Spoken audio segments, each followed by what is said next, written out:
बिटिया कुछ है क्या खाने को। दोपहर 3 बजे के आसपास रामेश्वर बाबू ने बहू के कमरे में आवाज़ लगाते हुए कहा। वे भी कोई वक्त है खाने का। और अभी 11 बजे दिया था दूध वाला दलिया, फिर अब 3 बजे हैं। जो रोटी सब्ज़ी बनाई थी ख़त्म हो गई है और आपको कोई काम तो है नहीं सिवाय खाना खाने के। रसोई है या कोई फैक्ट्री जो आपके लिए 24 घंटे चलती रहेगी। जाइए शाम को देखेंगे, अभी मेरा फेवरेट सीरियल आ रहा है। कहते हुए बहू ने नज़रें फिर से टीवी पर टिका दी। रामेश्वर बाबू चुपचाप वहाँ से अपने कमरे की ओर बढ़ गए। वे सब कुछ वहाँ झाड़ू पोछा बर्तन का काम करने वाली सुधा देख रही थी। वह मन ही मन सोचने लगी कि कहने को इतना बड़ा बंगला है, बड़ी बड़ी गाड़ियाँ हैं, पैसा है, मगर इतने बड़े बंगले में पैसे होने के बावजूद दिल बहुत छोटा है इनका, जो अपने घर के पिता तुल्य ससुर जी की सेवा नहीं कर सकते। कम से कम उन्हें भूखे पेट तो मत रखो। काश अगर मेरे ससुर जी होते तो मैं पिता की भांति उनकी सेवा करती। काम करते करते अचानक उसे स्मरण हुआ, न जाने कितने फल और बादाम काजू डाइनिंग टेबल पर पड़े पड़े सड़ते रहते हैं और अधिकतर बासी होने पर फेंक दिए जाते हैं। घर के बच्चे उन्हें देखते तक नहीं हैं, क्योंकि उन्हें फ्रेश चीज़ें खाने का शौक़ है। उस पर आजकल वो क्या कहते हैं, हाँ, जंक फ्रूट। वह तो उन चीज़ों के शौकीन हैं। ये फल मेवे वह देखकर अनदेखा कर देते हैं।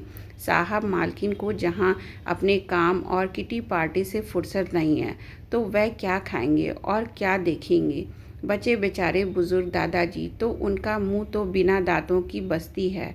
उनकी दाल तो खिचड़ी दलिया से ही गल जा सकती है, तो वह क्या खाएंगे फल मेवे। तभी कुछ सोचते हुए सुधा का चेहरा खिल उठा।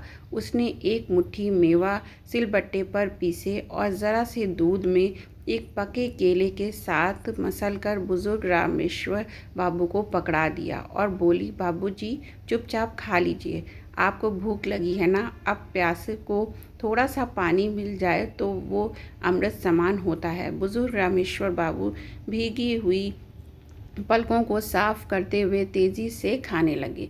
उन्हें संतुष्टि से खाते हुए देखकर सुधा को भी संतुष्टि मिल रही थी। ऐसे में अब ये रोज़ का नियम हो गया था। सुधा रोज़ ऐसे गरिष्ठ व्यंजन दोपहर में टीवी से चुपकी बहू की नज़र बचाकर बुजुर्ग रामेश्वर बाबू को दे देती। कभी आते जाते बच्चे देख लेते तो सोचते, दादाजी की आंखें कितनी कमज़ोर हो गई हैं, जो मम्मी की जगह काम वाली से ना जाने क्या क्या मांगकर खाते रहते हैं। वहीं दूसरी ओर घर की बहू सोचकर खुश होती है कि मेरी डांट डपट से बूढ़े पिताजी काबू में रहते हैं, तो वहीं घर का बेटा पिताजी की सुधरती सेहत देखकर सोचता कि उसकी पत्नी अपने ससुर जी का भरपूर ख्याल रखती है।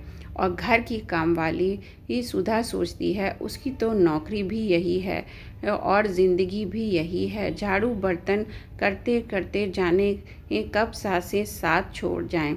अपने ससुर जी की सेवा करने का सौभाग्य तो उसे मिला नहीं, तो क्यों ना यहाँ घर के बुजुर्ग की सेवा करके कुछ पुण्य भी कर लें। वही बुजुर्ग रामेश्वर बाबू सोचते कि अब सोचना समझना क्या है, दिन ही तो काटने ही हैं। भूखे रहकर मरने से अच्छा आखिर वक्त में जो सेवा और सम्मान दे रहा है ले लो। और वह अक्सर सुधा को आशीर्वाद देते हुए सोचते, अगले जन्म में भगवान मुझे अमीर बनाना चाहे मत बनाना, बस बेटी देना या बहू देना, तो ऐसे सुलझे हुए संस्कारों वाली सुधा जैसी देना।